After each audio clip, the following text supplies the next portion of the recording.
Narito ang dapat pakabangan ngayong araw sa It's Showtime!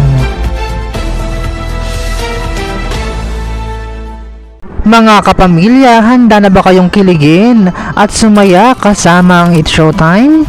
Ito doon na ang kulitan na tawanan ngayong tanghalian sa pinakabonggang noontime show sa bansa.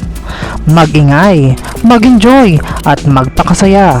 Huwag palampasin ang mga nakakatawang palaro at paligsahan na siguradong magpapatawa at magpapalakas ng samahan ng ating mga pamilya. Kaya naman, maging parte na ng saya at ligaya. Samahan ang buong pamilya ng It's Showtime!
For more videos, just don't forget to like, share, and comment, and don't forget to subscribe!